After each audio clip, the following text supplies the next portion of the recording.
ये बहुत महान महान वैज्ञानिक हैं, भौतिक विज्ञान के भीष्म पितामह कहे जाते हैं। भीष्म पितामह याद है जी महाभारत में?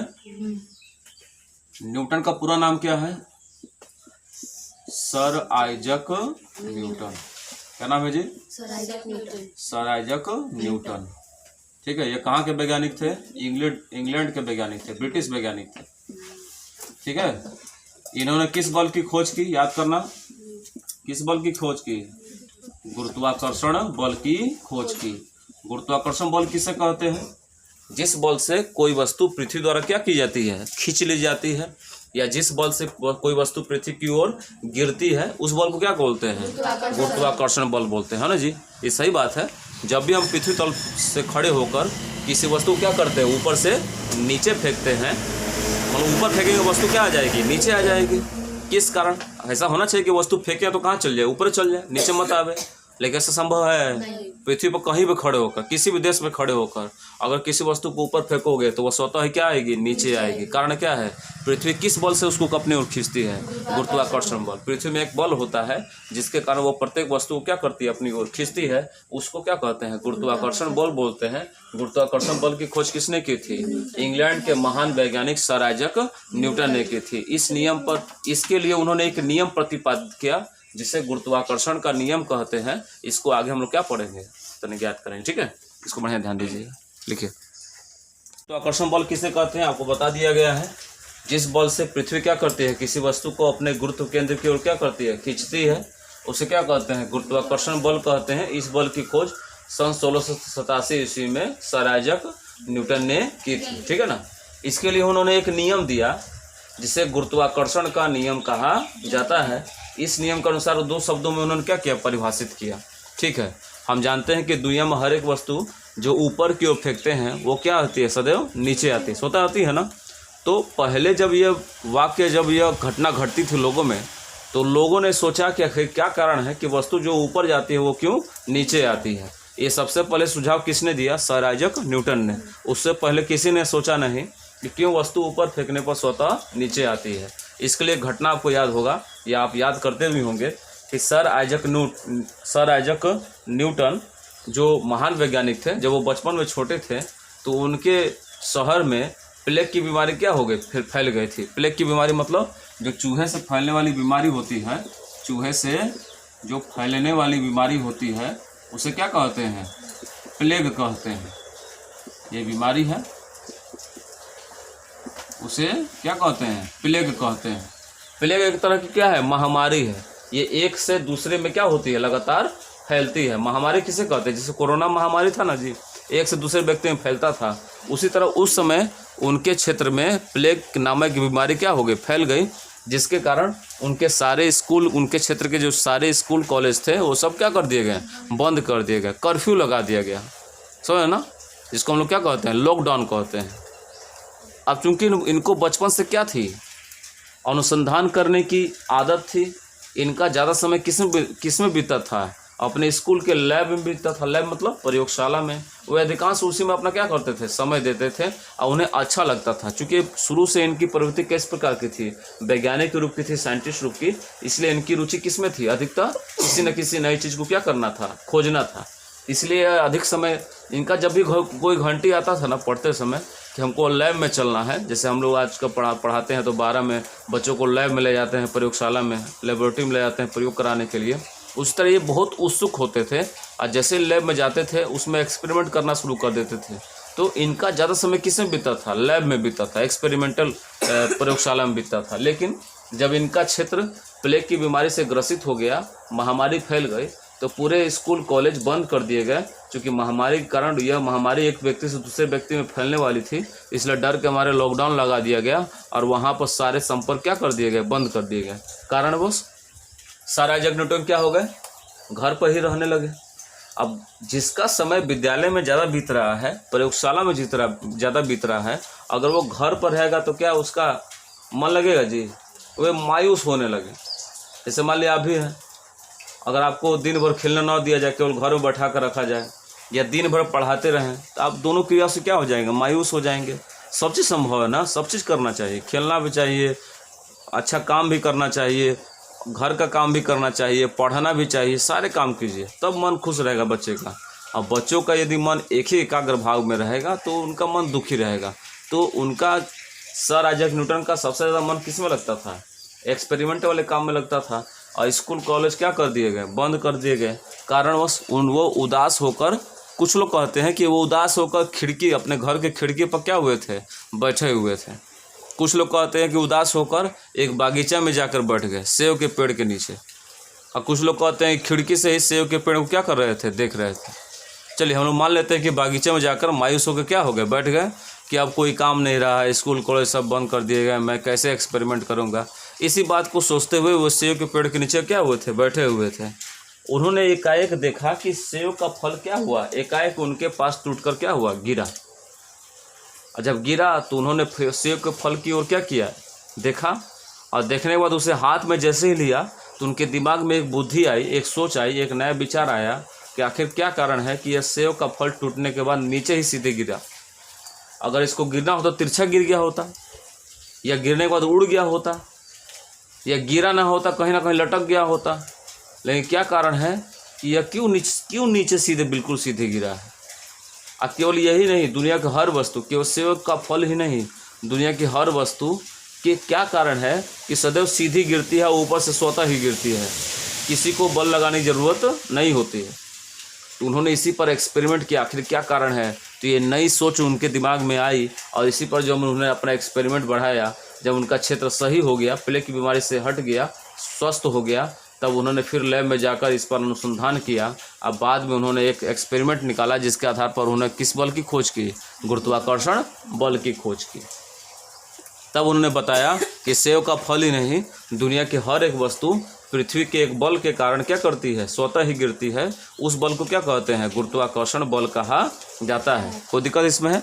गुरुत्वाकर्षण बल का सूत्र होता है, उसको याद कर लेंगे, F=G m1m2/r²। तो उन्होंने केवल बल की खोज नहीं की, वह फॉर्मूला भी दिया जिसके आधार पर बल की गणना कर सकते थे कि किस बल से कोई वस्तु पृथ्वी की ओर क्या होती है? खींची चली जाती है। उस बल का परिमाण निकाला और बल का परिमाण के लिए उसका मात्रा भी क्या होता है? न्यूटन होता है। हमने पढ़ा है ना जी, बल का मात्रा क्या होता है? न्यूटन होता है। किसके नाम पर रखा गया है? सर आइजैक न्यूटन के नाम पर रखा गया है। और देखो, जब एक आविष्कार होना होता है ना, तो प्रकृति स्वयं ऐसी घटना घटा देती है। सर आइजैक न्यूटन को ही पृथ्वी के गुरुत्वाकर्षण बल के बारे में सोचना था, अन्य व्यक्तियों को नहीं। उससे पहले भी उस बागीचे में जाकर पेड़ के नीचे बैठा हुआ बहुत लोग बैठे नहीं बैठे होंगे, हैं? क्या उन्होंने ऐसा सोचा? नहीं सोचा। अगर सेब का फल टूटा भी होगा उनके सामने तो चोरी से छुपे जल्दी के भाग गए होंगे उससे। है जी, सेब का फल टूटा तो क्या सोच रहे होंगे कि जल्दी से वो खा लें या जल्दी लेकर भाग जाए, हमारे मित्र छीन लेगा हमसे, तो लेकर भाग गया होगा। लेकिन उससे पहले भी तो सेब का फल टूटा होगा बहुत से लोगों के सामने, लेकिन किसी ने सोचा नहीं। प्रकृति जब अपना कर्तव्य दिखाना चाहती है ना, तो ऐसे ही लोगों को वरदान दे देती है। जैसे मान लीजिए हमने क्या कहा कि जेम्स वाट ले लीजिए। जेम्स वाट ने क्या किया? भाप इंजन का आविष्कार किया। और वो किस घटना पर? एक घटना पर आधारित था ना। वो अपने किचन में जो रखी केतली थी, केतली के जो ढक्कन भाप से बार बार उठ रहा था, उससे प्रेरणा लेकर भाप इंजन बना दिया। बताइए क्या उससे पहले केतली में चाय नहीं बनता होगा? पानी गर्म नहीं होता होगा विश्व में? क्या उन लोगों ने सोचा? नहीं, जेम्स वाट ने नहीं सोचा। भाई प्रकृति जब वरदान देगी किसी को ना, तो वही सोच पाएगा, वही कर पाएगा। ऐसे बहुत कम लोग होते हैं, है जी। इसीलिए आप लोग क्या करिए, कुछ ना कुछ सोचा कीजिए विज्ञान के बारे में। पता नहीं प्रकृति में ऐसी कौन सी चीज़ तुमको सोचने के लिए मिल जाए जहाँ पर एक्सपेरिमेंट छुपा हुआ है। क्योंकि सोचना ही क्या है? विज्ञान की उत्पत्ति को दर्शाता है। अगर आप किसी विषय वस्तु को सोचते नहीं हो तो विज्ञान पढ़ने का क्या लाभ है? तो जो भी एक्सपेरिमेंट हुए, थॉमस अल्वा एडिसन जिन्होंने बल्ब का आविष्कार किया, वो एक्सपेरिमेंट करते रहते थे, कुछ ना कुछ करते रहते थे। यहाँ तक कि उन्होंने अपने एक मित्र को भी क्या किया? कीड़े का घोल पिला दिया था। आपको घटना याद होगी, इंग्लिश पढ़ते होंगे आप लोग। क्यों पिलाया? क्योंकि उन्होंने सोचा कि जो चिड़िया उड़ते हैं वो इसलिए उड़ते हैं कि वो क्या करते हैं? कीड़े मकोड़े खाते हैं। तो उन्होंने सोचा कि अगर मनुष्य भी क्या करे, कीड़ा मकोड़ा खाए, तो भी उड़ना शुरू कर देगा। तो उन्होंने कहा एक्सपेरिमेंट किस पर किया जाए, तो अपने मित्र पर एक्सपेरिमेंट कर दिया और कीड़ा का घोल बना के उसको पिला दिया। अब वो उसका तबीयत खराब हो गया, मरने से बचा वो। फिर भी उन्होंने वो सुधरे नहीं, अन्य एक्सपेरिमेंट किए। अब बाद में उन्होंने किस चीज़ का आविष्कार किया, बल्ब का आविष्कार किया। देखिए पूरा विश्व बल्ब का क्या करता है, प्रयोग करता है। केवल भारत देश के लोग नहीं, पूरे विश्व क्या करते हैं, उस बल्ब का प्रयोग करते हैं। तो वैज्ञानिकों ने बहुत बड़ा क्या दिया है आपको, देन दिया है, एक बहुत बड़ी उपलब्धि दी है और अपने जीवन को निछावर करके दी है। ये ना कि गए लैब में बना के दे दिया आपको। हजारों एक्सपेरिमेंट करने के बाद, अथक प्रयास करने के बाद, रात दिन जगने के बाद वो एक्सपेरिमेंट तैयार है और उनका उपभोग आप कर रहे हैं। तो न्यूटन ने गुरुत्वाकर्षण बल की खोज की और गुरुत्वाकर्षण बल के लिए एक फार्मूला भी दिया, जिसका फार्मूला आपके सामने हम लिख दिया है। यह वह फार्मूला है जिससे दो पिंडों के बीच लगने वाले बल का परिमाण, गुरुत्वाकर्षण बल का परिमाण आसानी से क्या कर सकते हैं, ज्ञात कर सकते हैं। किसी को दिक्कत इसमें? इसी में आगे हमारा क्या है, गुरुत्वाकर्षण के नियम का व्यंजक। तो गुरुत्वाकर्षण का नियम किसने दिया? सर आइजक न्यूटन थे। सर आइजक न्यूटन कहाँ के वैज्ञानिक थे? इंग्लैंड के वैज्ञानिक थे। सन 1687 ईस्वी में इन्होंने जो नियम दिया उसे व्यंजक रूप में किस प्रकार लिखते हैं उसको देखिए। मान लेंगे चित्रानुसार कि दो पिंड हैं। पहला पिंड का द्रव्यमान क्या है, m1, और दूसरे पिंड का द्रव्यमान क्या है, m2। द्रव्यमान का संकेत क्या होता है, m होता है। चूंकि यहाँ कितने पिंड हैं, दो पिंड है, इसलिए पहले पिंड का द्रव्यमान क्या होगा, m1, और दूसरे पिंड का द्रव्यमान m2। और दोनों पिंड एक दूसरे से कितनी दूरी पर स्थित हो, अगर r दूरी पर स्थित हो, तो उन्होंने दो तथ्यों को जोड़कर अपना नियम दिया था। पहला तथ्य क्या है, उसको संकेत देखिए, F समानुपाती m1 इंटू m2, यानी किसी दो पिंडों पर लगने वाला गुरुत्वाकर्षण बल उन दोनों पिंडों के द्रव्यमानों के गुणनफल के समानुपाती और बीच की दूरी के वर्ग के व्युत्क्रमानुपाती होता है, मतलब 1/r²। ये जो दो शब्द दिख रहे हैं संकेत में ना, इन दोनों संकेतों को क्या कहते हैं, न्यूटन का गुरुत्वाकर्षण का नियम कहते हैं। मतलब F मीन्स क्या होता है, जो बल आरोपित हो रहा है, गुरुत्वाकर्षण बल। m1 क्या है, पहले पिंड का द्रव्यमान। m2 क्या है, दूसरे पिंड का द्रव्यमान। r क्या है, दोनों पिंडों के बीच की दूरी है। तो किसी भी दो पिंडों पर कार्यरत जो गुरुत्वाकर्षण बल होता है उसका परिमाण उन दोनों पिंडों के द्रव्यमानों के गुणनफल, बीच में गुणा चिन्ह है, m1 m2 के बीच में क्या चिन्ह छुपा हुआ है, गुणनफल, उनके द्रव्यमानों के गुणनफल के समानुपाती और बीच की दूरी के वर्ग के, वर्ग मतलब क्या होता है, r², बीच की दूरी के वर्ग के व्युत्क्रमानुपाती होता है। व्युत्क्रमानुपाती मतलब क्या होता है, उल्टा, 1/r²। इन दोनों संबंधों को अगर एक साथ जोड़ते हैं समीकरण 1 और 2 से, समीकरण 1 व 2 से, तो क्या सूत्र मिलता है, F समानुपाती m1 m2 ऊपर रहेगा और r² क्या आ जाएगा, नीचे। और आपको बताया गया है कि फिजिक्स में समानुपाती चिन्ह हटाने के बाद क्या लगाते हैं, बराबर लगाते हैं। और जैसे ही बराबर लगाएंगे तो कोई ना कोई नियतांक लगेगा। तो यह नियतांक क्या लगेगा, g लगेगा, m1 m2 बटा r²। नियतांक क्यों लगना है भाई, समानुपाती को क्या करने के लिए, बराबर में बदलने के लिए कोई ना कोई नियतांक लगता है। यहाँ नियतांक कौन लगेगा, g। जहाँ g एक समानुपाती नियतांक है, इसको हिंदी में क्या लिखेंगे, जहाँ g एक कौन सा नियतांक है, समानुपाती नियतांक है। इसे समानुपाती नियतांक क्यों कहते हैं, क्योंकि इसका प्रयोग किसके लिए किया गया था, नियतांक को हटाने, समानुपाती को हटाने के लिए किया गया था। समानुपाती को बराबर लाने के लिए किसका नियतांक का प्रयोग करते हैं, g का। तो g क्या है, समानुपाती नियतांक है, जिसे हिंदी में क्या बोलते हैं, जिसे हिंदी में याद करिए, g को हिंदी में क्या बोलते हैं, सार्वत्रिक गुरुत्वाकर्षण नियतांक कहते हैं, गुरुत्वाकर्षण नियतांक कहते हैं, गुरुत्वाकर्षण नियतांक कहते हैं। इसका मान आप याद कर लेंगे, जिसका मान,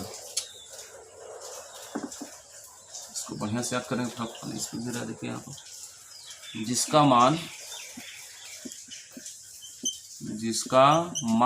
इसका मान याद करेंगे 6.67 इंटू 10⁻⁻11 न्यूटन मीटर स्क्वायर प्रति किलोग्राम स्क्वायर होता है। इसका थोड़ा मान यहाँ पे याद कर लेंगे। गुरुत्वाकर्षण नियतांक का संकेत क्या होता है? कैपिटल जी होता है। उसको क्या बोलते हैं? गुरुत्वाकर्षण नियतांक बोलते हैं। गुरुत्वाकर्षण नियतांक का मान कितना होता है? 6.67 इंटू 10⁻11 होता है। ये जो हमने तथ्य जो लिखा है ना, इसे ही गुरुत्वाकर्षण का नियम कहा जाता है। इसका प्रतिपादन किसने किया? सर आइजैक न्यूटन ने। उन्होंने कौन सा सूत्र दिया जिसके द्वारा दो पिंडों के बीच लगने वाला गुरुत्वाकर्षण बल क्या कर सकते थे? ज्ञात कर सकते हैं। सूत्र याद कर लीजिए।